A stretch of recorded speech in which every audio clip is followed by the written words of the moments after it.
All right. Well, hello, everybody. Welcome to the Digimon 25th anniversary panel. Is it of the show? Is it of the toy? I don't know at this point. Is it just of the movie? Yeah, it's whatever anniversary you want it to be, but I'm sure it turned 25 somewhere. I'm your host, Spencer Presley, and joining me on this Digi-destined adventure, all of you guys, I have a couple of prizes, so if anyone here answers any of my horribly hard Digimon questions, I hope you enjoy them. But we're going to start off with a quick little history. Who here has actually either owned or owned at one point the original Digimon Digivices? So did you guys own them before the reprint or the newer ones? Which one do you mean, like the first or second season? So back in the the 90s era toys. So like 90s era, although when we would have gotten it would have been early 2000s. I've got Yuli's Digivice, the red one that she has. Oh, really? Yeah. I'm pretty sure it was the reprint, but I was very excited about that. Oh, yeah. I mean, even when they started putting these back out, I think for the 20th anniversary in stores, I remember how crazy it was to like see these more common. So the ones you'll see in stores are the one you see on the left here. These are your little Digivices where you can basically battle, trade, pick up poop simulators, whatever you want to do. And the whole kind of fun thing with it was, if anyone's ever played the Digimon video game like Digimon World and stuff, it's very similar to that in the sense of it's not like the show where you get your partner, you're leveling them up like that. It's very much of like, how are you treating your partner? How are you raising them? How much are you feeding them? How much are you poking them, training them, blah, blah, blah. And kind of like a lot more like numbers and stats based, which was funny. Like for me, like as someone who grew up liking Digimon more than Pokemon, it was never really about that. It was definitely much more like the story and the design and the characters. But I always had an appreciation for the toys from that level of, I always thought like Tamagotchis were really interesting and stuff, but I never really had one myself. What's funny is like I actually never owned a Digimon digital monster until the reprints and stuff. So it was the one thing of like, oh, I'd want, but like we'd almost never have like toys and stuff growing up. But it's so funny, you see all the different ones they've made, from the anime replica versions to the black and whites to the now they've got like vital bracelets. Like they're really, really intense. But yeah, also Digimon started all the way back 1997 with Bandai, who they're still with now, and the original concept comes from Akiyoshi Hongo. And really, you can't get any more nostalgic than Digimon Adventure. It's like, where I think most people think Pokemon, they think the game. Digimon is very hard in that camp of, when you think of Digimon, you think of the anime more than almost anything. And Digimon Adventure is a really good example of that, of just right place, right time, really, really strong marketing in the West as well as Japan. I actually when I was looking up stuff for this panel, I was surprised how we got the Digimon anime very quickly compared to like Japan and stuff. There really wasn't that much of a wait. Saban was on it extremely, extremely hard. If you guys want to come steal a card, feel free, steal a Digimon card. But yeah, the whole thing with Digimon getting kind of so big was, what was so funny was Saban getting the rights. To me, like, I didn't need, like, honestly, 4Kids getting things, or whether it be like Funimation, Viz, Saban, it was all over the place. But like, I'm one of those weirdos who's like, I've watched Digimon plenty of times sub Japanese only, but like for me, it's one of those weird ones of like, it's just so ingrained of like, it's such a dub first kind of show, similar to like Dragon Ball and everything like that. Is anyone here like a subs or a dubs preference person on Digimon? Any reason? So for you then, so like, what do you like? Is it just like the more serious tone of it? Because I know the English is so goofy.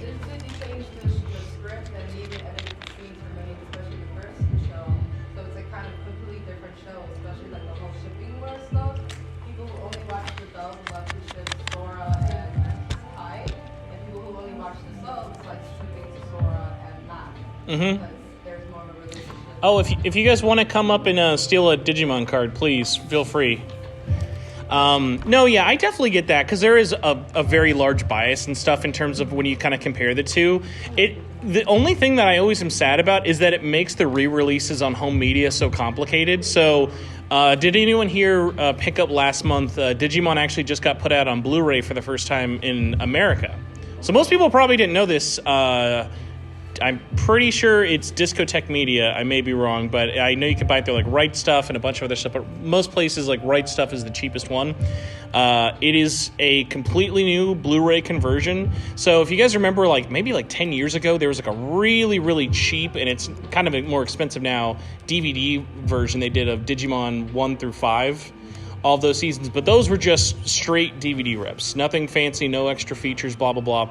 The Blu-ray, which is nice about it, it's a completely separate Blu-ray scan compared to the Japanese one. So it's actually of a higher quality. They're using a specific algorithm and stuff. It's like a whole proprietary tech thing, but there's a bunch of stuff if you want to look into it if you're like a physical media nerd like myself. But I guess that helps. Kinda. It's okay. The mood lighting, the Digimon mood. But yeah, so if you're interested and want to actually rewatch Digimon in HD, you can pick it up now. It's like $50 for all 50 episodes plus a couple of bonus features. The only thing with it is it's just the dub. They are doing the same HD quality for the Japanese version. That's going to be coming in a couple of months. Hey, if you guys want to come steal a Digimon card, feel free.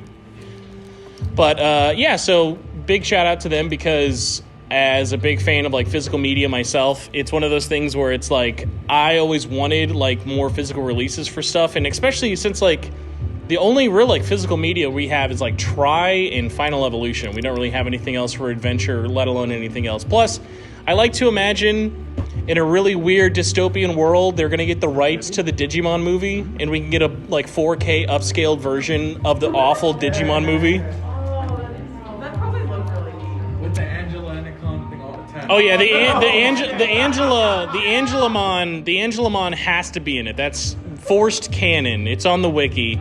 But like my thing with it, I would say, like joking aside, there are so many like OVAs that like most people probably don't even know. Like there's like a whole like sequel to the Digimon movie of like Diaburamon like coming back. People don't even like really know about it or whatever. Are you aware that they rebooted the first season of Digimon? We're gonna get to it. There's a whole bunch of things we're gonna skip over, talk about, and jump through. But yeah, Digimon Adventure. There's so many things to jump through with it. It's super fun. It's a classic. It's very rare to find someone who's into Digimon and doesn't like something about this. But I'd be remiss not to ask. Hands up, whoever wants to say, who's your favorite Digidestin? Probably, it's gotta be Kari. Oh, okay, really? Kari's number one story. Joe, because his dynamic with Gomamon. Joe! I've never met anyone who picked Joe first. Dynamic with Gomamon! I love, like, Joe is great, but only because of Gomamon. Like, True. I, like, say what you will about Digimon Try, man, Gomamon, like, trying to get through to Joe hurts me every time. I don't like Try, but that's one of the few things I will watch it for. Oh yeah, I'll give a shout out, because yeah, I'll come up to it later. Digimon Try, I always have to remind people, it's just free on YouTube. Just it's really easy to watch. All right, so next up we've got Digimon Adventure 02, which I always thought it was funny. They just called it is 02. Took place 1 year after, we got it 1 year after in 2000 and takes place 3 years after Adventure 1. So Adventure 02, very much like most animes at the time, time skip, get the young kids older, the old kids too old to actually do anything. They're just playing soccer all day, I guess. They can't do any... Their Digidestin bones are too weak and brittle. They can't help out anymore. We've got to get... So, I gotta ask this, because, like, I like 02, but I've always wondered this. Are there people out there who, like, love Davis? Are there people who are like, Davis is better than Tai? But, like, better than Tai? He has more personality. I think he has more personality. No, you can take that back. He has more He has the most personality other than Yoi in the entire season. Okay, but no, you know what makes it? It's his dynamic with Ken that makes it. Oh yeah. He's synced by Ken and Ken. I appreciate you using the word dynamic and not homoerotic relationship. I mean, Mom, I'm gonna spend the night at my best friend Ken's house. All right, honey, whatever you say. So the new Digidestined we got, obviously we had two of the returning ones. I will say the one thing that I do appreciate about Adventure 2, it never, I think, like, it uses the right amount of the Adventure 1 cast. Like, it has them in there just enough with it. And also, I'm a sucker for stupid, like, shonen evolutions. So, like, the fusion evolutions, the armor, all that stuff is just super, super fun. Also, like, as I was, like, going back in and, like, looking at, like, Digimon evolutions, like, Palgermon, like, Metal Palgermon just, like, nukes a castle. And it's like, you guys ever, like, watch what's happening in the Digimon evolutions? Like, they just, in context, it's like, does he just genocide a house every time he's born? Like, what's happening? Sequence 4, Wormmon and XVmon into Pyldramon, into Imperial Dragon, into Imperial Fighter is potentially the best evolution sequence Digimon's ever done. It's one of the few times in animation I even knew as a child, I was like, whoever made this clearly was aroused the entire time. Because, like, there's no way you're watching this and go, it's okay, I guess. They have the best like evolution like scenes. Those two, like, Yeah. one of the best. Other than like what's the name of the one with the fuse together? Oh, Frontier. Oh. They're cool the way you do Yeah. There was an episode where basically, I don't remember the justification for it, but all the versions of all the Pokemon were summoned for some reason. And they Oh, would- you're talking about the ending of Cross Wars. No. The ending of Cross Wars where they literally just... It was the ending of Hunters. Hunters came after Cross Wars. Regardless. Yeah, either way. It was just basically. We didn't get it dubbed, so it's not canon to me. Oh, hey, if you guys want to come steal a Digimon card, you're more than welcome to. It was just one gigantic long. Okay, this sequence. Okay, and then this It sequence. was like the Power Rangers. You know what the Power Rangers? Every Power Ranger. It was funny. Like, it's literally their, like, Infinity War moment, and no one's ever been like, dang, I wish we got that. Like, there was like, no, it's okay, you can keep it, Japan. So yeah, Adventure 2, I like to give it a lot of credit for a couple of things. I like how it did definitely progress the story in a lot of ways. I liked having Ken as an initial villain. Spoilers, guys, sorry. The Prince of Darkness. And Ken's not the villain now? yeah, and it did also give us one of the best soccer matches in anime moment history. Or I don't even know if I'd call the soccer match funny, but just like that entire exchange of just like, there are moments I'll just be like sitting by myself and I'll just laugh at Ken's delivery of the line, "Had some nice friends you got there, Davis." Power Squad after. But yes. Next up, we've got Digimon Tamers. Digimon Tamers is an interesting one. Of like, there's no Digimon series from the first 4 that I think are bad, but Tamers definitely I feel like I slacked on the most. But Tamers, as I got older, I've always kind of appreciated just for what almost felt safer as a choice of like, they went really meta.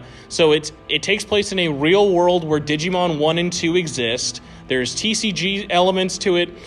Digimon coming to the real world. You're not even in the digital world for like almost half the season or whatever. It's a very, very long commitment of the characters, but I think one of the saving factors with it was the partner relationships. I mean, Gilmani's awesome. I'm one of the few people, like, honestly, like, my favorite elements of Tamers was always just Henry and Terry and like Terriermon. Like, they're just so awesome. Good dynamic.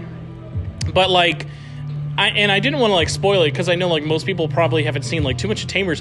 Like, Tamers, I feel like starts so small of that main trio, and then by the time you end in the show, it's like, dang, there are so many like characters. Like, you get to the twins, Beelzemon, like all these different like Leomon, like so many things. Yeah.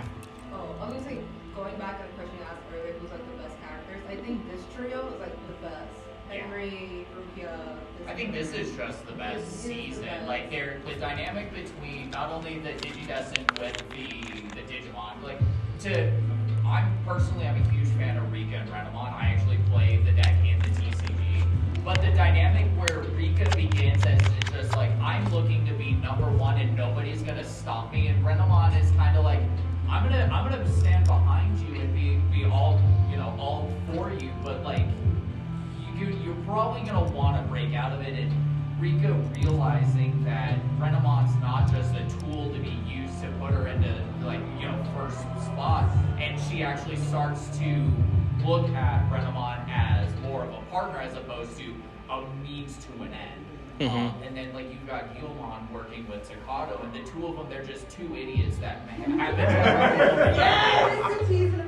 yeah, and then you've got Henry, who's overprotective of Terriermon, similar to how he is with his sister. And yeah, Terriermon's like, bro, let me do my thing, like get off my back. And you see everybody grow, and they look at their partner as an equal, as opposed to you are baby or you are my means to an end. And I think that was one of the things I really appreciated, because even though we had with Digimon Adventure of the kind of fusion element with Omnimon and stuff, I think having that fusion final evolution in Tamers felt really earned. Like by the time you finally had that moment of them like ripping off their skin and like becoming one with each other, like those moments like felt really, really earned, and not just kind of all right, it's a Super Saiyan 3 moment. Like it felt really, really cool like that. I really appreciated that. But yeah, Tamers, way darker than most probably remember it for, and I'm excited for in probably 5 to 10 more years when we can hopefully get a weird reunion movie like we're going to be getting with Adventure 2. Come on, you left us on a cliffhanger. Like I told you, there was that weird... No, we don't talk about the cancel culture one yet. But yeah, because I think they could also do a lot of really meta stuff with it, because it is still a world in which Digimon, the show, existed. So I would like to see like what is the Digimon Tamers 20 years later version of Taiyou, like what does he think of Final Evolution as a movie while also being a Digimon Tamer himself? Like they could get really meta with that. And then next up we've got Digimon Frontier.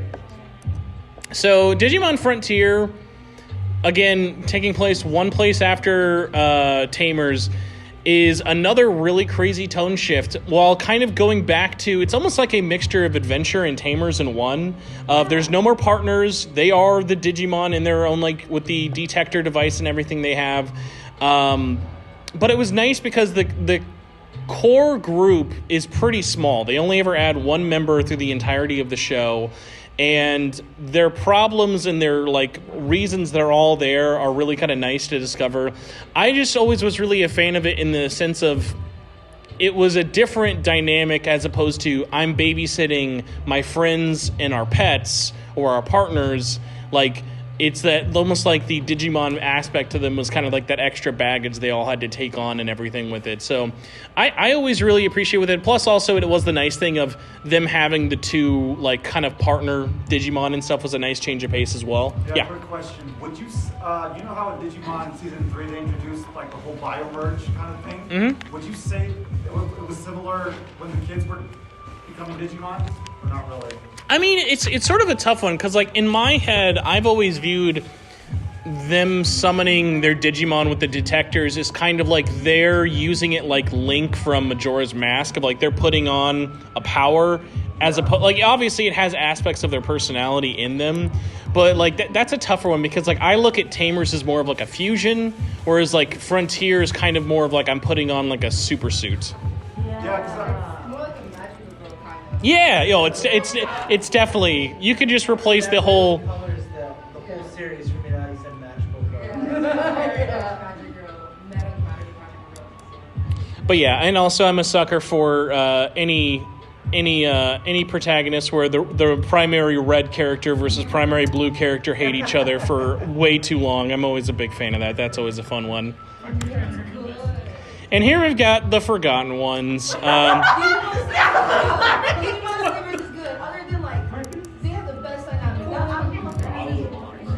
Sabers, it's like you gotta power through the first part of Die it. for our sins. I will say that I will. Oh yeah, shout out to Crucified Gobamon. He died for our sins. So I will say this about Digimon Data Squad. Digimon Data Squad to me always kind of gave the vibes of they were like, could we get away with having a boy love artist do Digimon? And the answer was no, unfortunately. The answer was no. They could, because like for me, I was like, everyone's too. They're not attractive, but they're trying to be attractive in Data Squad. Like it was very weird to me. Like, honestly, because like there are TCG cards of them, and every time I pulled them, I was like, "Who are you?" Oh yeah, you're the brother. Like because every other, like, even when Digimon changes art styles, like they kind of fit, but then like it's just something about every time I look at Data Squad, even Data Squad Agumon, I'm like, "Are you okay, buddy? Like, what's happening?" It's a little funky. But I'm glad there's at least a season 5 lover out there, because like I always wonder, it's like what is it about season 5 that like gets people like jonesing for it? Yeah. I will say I'm a huge Crows Wars or Fusion fan, whichever what you want to call it. It's only halfway dubbed. They gave up halfway through. Hunters is a separate thing. It's like the O2 of it, but like Hunters kind of sucks because they made it too close to Pokemon. But Fusion, I love. I'd love to ask the room this, because I have probably an easy answer, but it's probably not the right one. I've always been of the theory, the only reason Fusion sucked in terms of like reception, not like personal taste, I think Fusion is a fine season of Digimon with a terrible lead Digimon. I think Shoutmon, he's not marketable. Like, honestly, my whole thing is like, his whole thing is, I'm loud. My presence is, I'm a loud red thing. Like, love me, daddy, I guess. But like, so for you, like, was there anything like, was it like, were you, because like, I never felt like I was too old for Digimon Fusion, but like, I would watch it and I'd be like, yeah, I'm not having fun here. Yeah. Okay, so I would compare, like, the vibes of Shoutmon, I would compare him to Luffy in the sense of, like, they seem... Wait. It's like that vibe of they seem really goofy, really silly, they're just really loud and they want to fight things, right? Okay, but then there's that level of depth that you only see in certain moments where they're, like, actually super caring about others, but, like, almost in a self-centered way. But like, he's genuinely a good person with good intentions. Oh, I mean, yeah. Digimon always has good job with bonds and stuff. So like, that's a guaranteed.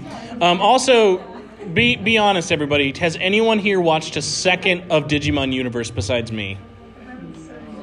It's okay. It was a very short-lived, like, post-try but pre anyone caring about Digimon era.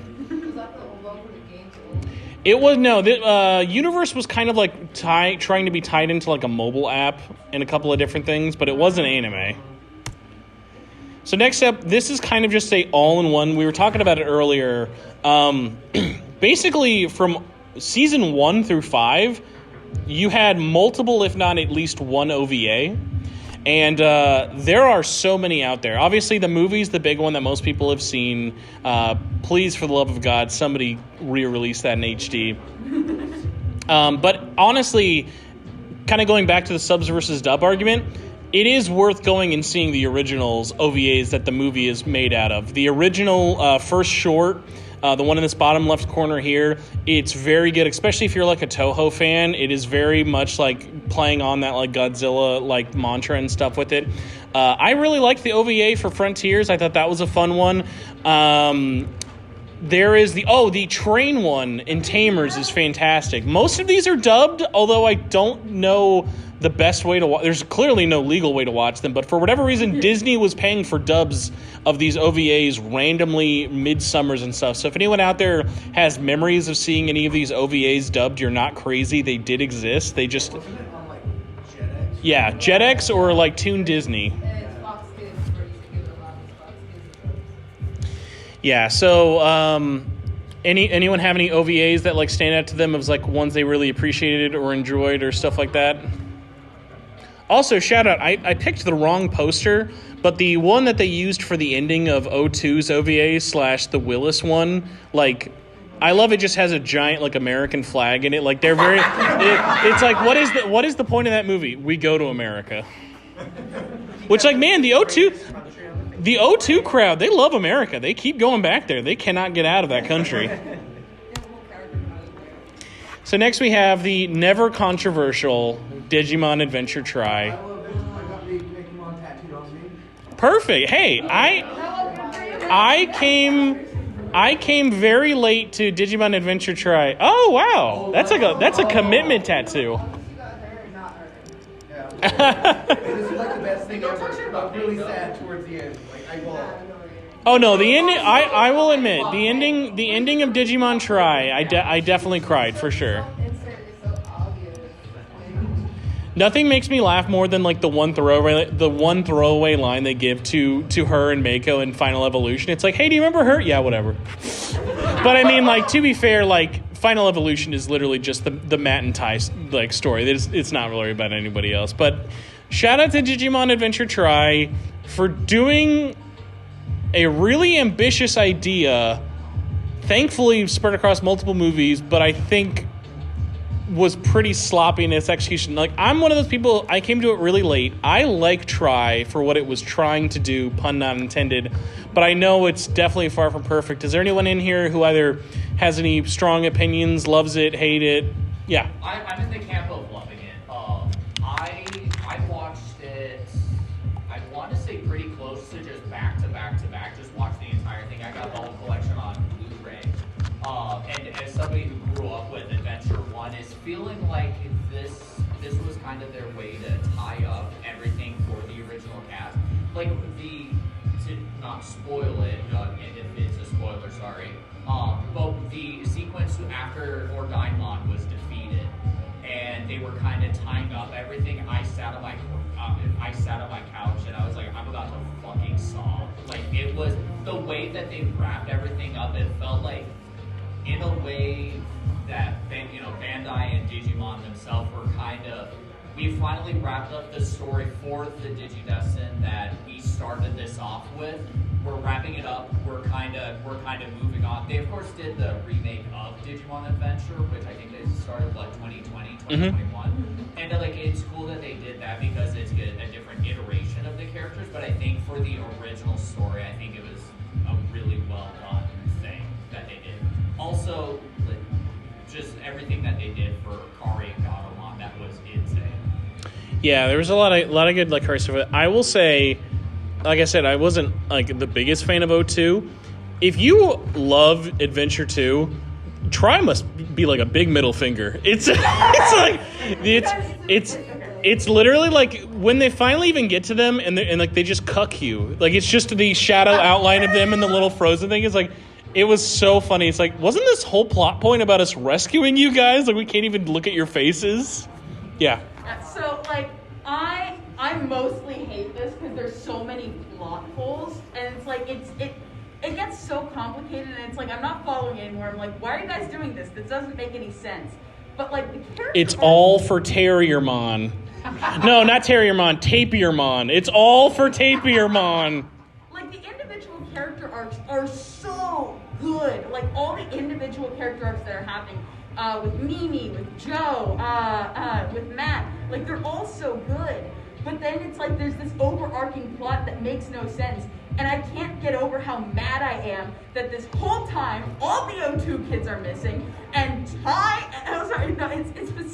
specifically TK and Kari, who do not care. They do not notice. The Digimon. Yeah, they're back in the Adventure 1 crew. They don't care about Adventure 2. Adventure 2 only matters when they get their own movie, and then they can double dip and be in both. Like, the Digimon Emperor shows up, and no one seems to care but Matt.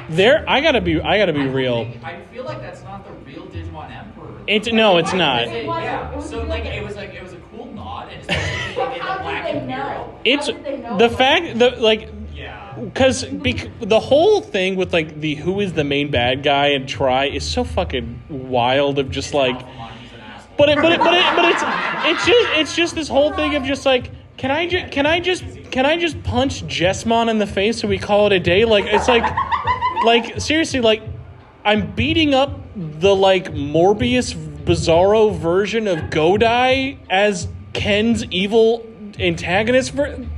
It's like, just pick a bad guy. Like, bring one guy back and let him be the bad guy. Like, yeah, the villain aspect of it, I would say it is a complete flub, but thankfully, I would say, like, the whole, like, Angelomon, Mekumon fusion final battle is so surprising, dark, cool. Like, that, honestly, like, Try, for me as a whole, was worth it just for that evolution line of when they're doing the final. I think even before that, though, when Ophanimon, after Tai died,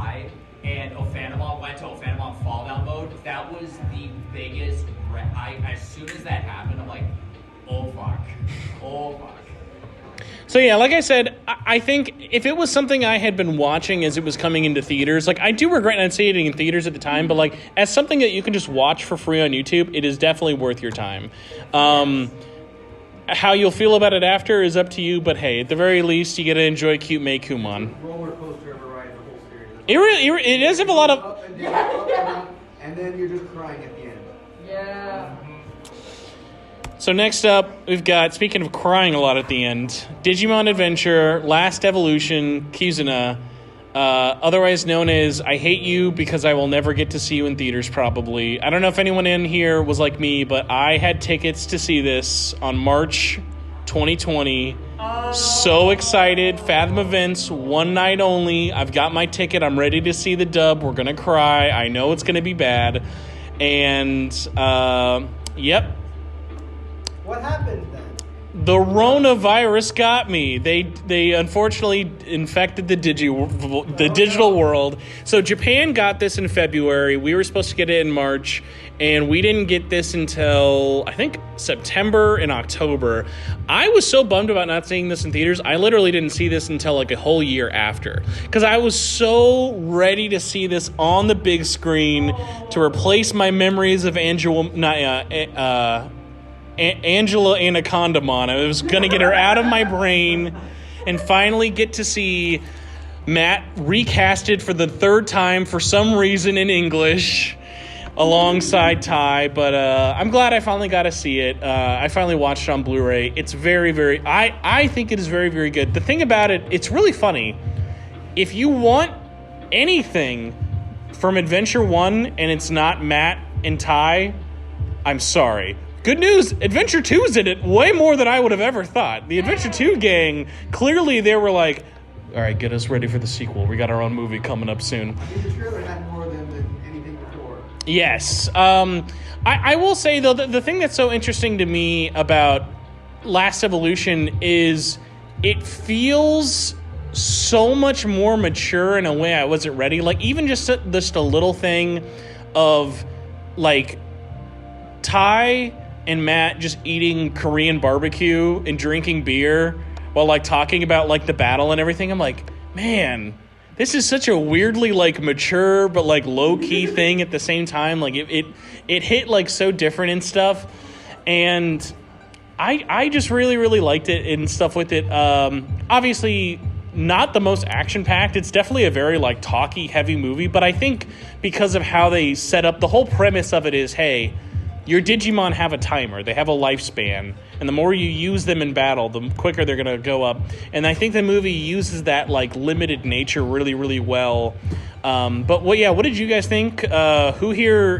by the way, I will not spoil the ending of Last Evolution if anyone has not seen it. But please see it. Does anyone have any thoughts on it? Anyone love it, hate it, mid, whatever? I just like that Matt looks like Matt. My house on Blu-ray. Hey, you hosting a watch party? Oh my god, I would love to host a watch party of just take 19 shots every time Braveheart rips a guitar. One of the funny things I will say, not spoiling the ending of Last Evolution, the fact that the creators straight up went out of their way and said, don't worry, the ending of Adventure 2 is still canon is so wild to me. So, does anyone here remember the Adventure 2 ending? Yes. Of everyone's got kids who's just a clone. Our kids are just clones of each other. And fucking Ty's apparently a goddamn, like, neurosurgeon writer, like, madman, astronaut, billionaire, planter. Like, Ty was a lawyer, I thought. all I know is I just, like... Yeah. It's just so funny to me that it's like no one needed the Adventure 2 ending to be canon. Oh, yeah. It just raises so many more questions of like, what? Okay, I guess, but I mean, like, try kind of put us through our paces of like, hey, there's a way to lose a Digimon and still have them in your life and stuff like that. So it did that tough thing of saying goodbye, even though in an anime world, goodbyes don't really mean as much as they do in the real world. So, like, I really appreciate it. Because, like, at least for me, that moment with Gabumon and Agumon, the way the movie perfectly, like, it is a very, very well used soundtrack. The way it uses that like final scene, I just turned into a blubbering mess at that entire end. Like, I thought Agumon basically just dumped me, is what it felt like. That's what that whole ending felt like. Also, again, fantastic English dub. Obviously does have some like inconsistencies with other things with it, but Japanese, English, really, really great dub and stuff with that one. So here we got reboot, renew. We're in a really weird state right now for Digimon as a franchise. So Digimon Adventure got rebooted in 2020. It is a reboot of Adventure 1, but it takes place in 2020. So It's really rushed. First episode feels like the most rushed thing I've ever seen. And there apparently is a dub that's apparently done, but has been getting shopped around to see if some cable company wants to air it. So that we know has a dub. We just don't know when it's coming. The big question for me, because I've not watched a lot of this, but what I've seen I've really, really loved. Digimon Ghost Game is currently ongoing. It's good. So good. But like my thing about like this, like, I don't know if you guys would agree. Anyone here who's seen, by the way, all these are streamable like on Crunchyroll and stuff like that. Digimon Ghost Game, I feel like a madman of like, I feel like for how good it is, I feel like more people should be talking about it. Like, it is so good. Also, like, speaking of the opposite of the Shoutmon problem, look at this little guy. Look at how marketable he is. Marketable plushie. He is. They turned him into a marketable plushie.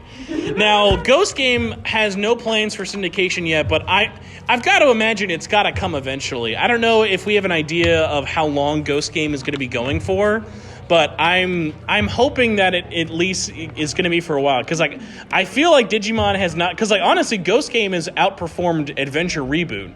Like, people are liking it more, people are watching it more, so it's at least thankfully kind of found its nice niche, and is kind of a good sign that Digimon can continue to be popular without Tai and Agumon being the only thing.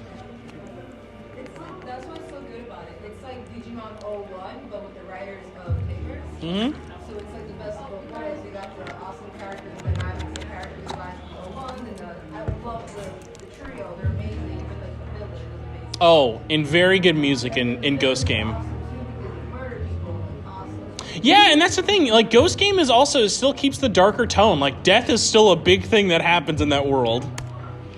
So, last up, anime-wise at least, I think, we've got Digimon Adventure 02, The Beginning. And all we basically know is it's coming sometime in the next year or so. It is a movie that takes place after Last Evolution with the 02 cast. So if you want more Kairi, thank God, her and TK can't not be in a movie. But it's going to be much more focused on Davis, because God, this potential ramen shop owner's really got to have a deeper backstory. But I'm excited, honestly, like, just to kind of see. Also, like, I know this like screen is really, really bad. Tell me Davis and Ken don't just look like they already live together in the most civil union possible. Yeah. They're roommates. They are roommates. So I'm gonna give a really easy lowball question for one of my harder prizes. Does anyone know who the voice actor of Wormmon is? He's here. So you guys should feel really bad if you don't know it. It's okay. I'll have another one for it. So, Digimon Adventure 1 had a very, very good game that never actually came out in the West.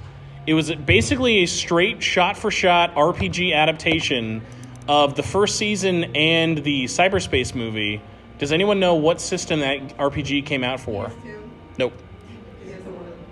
PSP, come up here. You, sir, get a signed Wormmon card. By the way, it is Saint Peter. So thank you, Peter. Peter was very confused why I was like, "Can you sign this card?" And he was like, "Are you just going to sell this?" Like, "No, I'm going to give it to somebody." It's like, "Oh, okay." Oh, that's what he was telling you? Oh yeah, well, I imagine if you're someone remotely famous and you have a collectible item brought up to you, it's like, are you just gonna eBay this right away? I would imagine that too. Speaking of, the Digimon TCG got reborn, and unfortunately, I could not turn it down as the garbage in front of me is shown to you. EX1 is what brought me back into it. This got rebooted in 2020 through Bandai, and gosh darn it, it's a really fun TCG. And even if you don't like to play TCGs, it's a fun playing TCG. The cards and the rares and like the quality of it is extremely, extremely nice. Yeah, like I didn't find out there was a rebooted TCG until like 2022, but I picked up a few packs of them, and like the quality of the cards is a lot better than I expected. It's much nicer than like even like Pokemon and stuff. I say like the textured holographics and stuff on it are absolutely wild. They have a lot of themed sets, so everything I have here is EX1, which is very much like launch Digimon era, but they have EX2 is all tamers, so it's all tamers based art. EX3 was all dragons, and they've done stuff for the video games like Cyber Sleuth has cards. Like I said, like basically, yeah, even Ghost Game, even Ghost Game and stuff, they've all pretty much got representation. It's really nice. They're everywhere, sold Walmart, blah, blah, blah, sponsored, not sponsored. It's very fun. If you have a phone, there's like actually a pretty good app if you ever want to like check it out. Speaking of games, there's a lot of gosh dang good Digimon games. So I'm not sure if how many of you guys are out there. Who here has played any of the most recent Digimon video games? No. If you are in here and thought, I really like Digimon... Cyber Sleuth 100% counts. Cyber Sleuth is a must. Cyber Sleuth is just straight up like one of the most underrated RPGs. It's on basically everything that's not Xbox. By the way, shout out to Digimon Survive, not only for being a thing, but also for being on Xbox. The first Cyber Sleuth not really on PlayStation. They delisted it. Well, yeah. Thankfully, Cyber Sleuth 1 is very, very cheap to get, so you can pretty much pick it up just about anywhere. Bonus points. Got delisted. Bonus points if you play Cyber Sleuth on Vita, as God intended. So, very, very true. Yeah. So it's a very easy game to pick up. Digimon World is also coming out next month on Switch. I'm just honestly mostly excited for it, just out of like morbid curiosity. Like, their biggest features, their quality of life feature is they added a run button. So I'm excited to pay $50 for my run tax, but it says Digimon on it. Also, for anyone out there who's a Digimon World fan, does anyone remember Analog Youth from Digimon World 1, the protagonist you play as in the weird CG cutscene? If you buy Digimon World on Bandai Namco's store, you actually get a Digimon beanie, and that's just so weirdly specific enough that I'm like, I've got to get that, even if that does not fit my massive head. But thankfully, Digimon has a lot of good stuff out there. I know it's sold pretty well, but I feel like not a lot of people really checked it out. I cannot recommend Digimon Survive enough. It's very good. It is a very, very text-heavy game. It is mostly visual novel with some SRPG elements. Very dark tone. If you're someone who enjoys stuff like Danganronpa or other like visual novels of just like, hey, kids, monsters killing each other, betrayal, stuff like that. Multiple choices, really, really fun. Cannot recommend enough. Has anyone here played Digimon Survive? It's okay. It literally released the day Xenoblade Chronicles 3 came out, so there were a lot of people talking about other... Xenoblade Chronicles 3 and the Live Alive remake. A week after it. So, if anyone... for my other special prize of a mystery signed card, does anyone know what the pre-order bonus for Digimon Survive was? All right. I'll give you all... I'm trying to make the trivia related to the prize to make it a little bit sneakier for it. Does anyone know how Digimon... I'll think of another one. I'm gonna think of one before we get before the end of here. But I just want to say thank you guys so much for coming. I'm so glad so many people care about Digimon in 2023. I feel like it's had a really big resurgence recently, talking about a lot of different ways. Hearing all of your guys' thoughts about Digimon Adventure, Tamers, Frontiers, and even the 3 Data Squad lovers out there. I appreciate hearing from all of you. But I've always been a lifelong Digimon fan myself, from the games, the anime, even the very randomly occurring manga every like Blue Moon or whatever.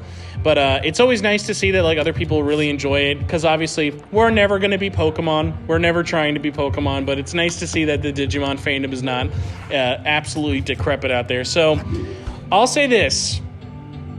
If someone can tell me what is...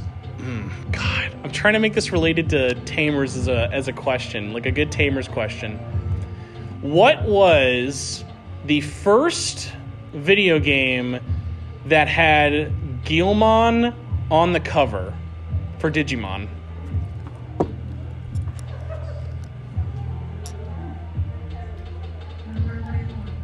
Yeah, please. Was it that fighting game on Yeah, the no, I Game Boy? was for the PS3. Digimon Royal Rumble? I think it was All-Star. All-Star. Hold on. Now I remember looking at All-Star Rumble because I kind of wanted it. But I'm gonna double check the release date. I had a different game in mind, but I may be wrong. So let me check out the release date, and then I'll see how off or correct I am. No, All-Star Rumble was 2014, but I know which fighting game you guys are thinking of. yeah, no, because that one's... That's like the one on the Game Boy. Yes. Okay. Okay. Okay, we're gonna make it easier and stop having a dumb, hard question. Can somebody name me... Who's the first person who can name me 2 songs that were in the Digimon movie soundtrack that it's not Bare Naked Ladies 1 week? The impression that I did by the Mighty Mighty Boss Yes. and the Rockefeller Skank. I think that's the same. I think that's the same one. It was during that like Toho one where like he was Oh, falling. hold on. Yes, person behind. You asked me like what other songs? Name 2 songs from the Digimon USA movie soundtrack. Smash Mouth All-Star. Yeah. There was less than Jake on. You got it. Smash Mouth counts. So the final prize, it's kind of hard to tell right now. It is a signed Takato card by Takato's voice actor. So Brian Beacock was nice enough to sign that for me. So you will not be able to play that card because it was shined over with the black Sharpie, but you will enjoy it being signed by Takato himself. And everyone in here, if you want to come and take a extra Digimon card, please feel free. I have so many more at home, I cannot even tell you. But thank you all so much for coming to the panel. Enjoy the rest of your convention. Thank you.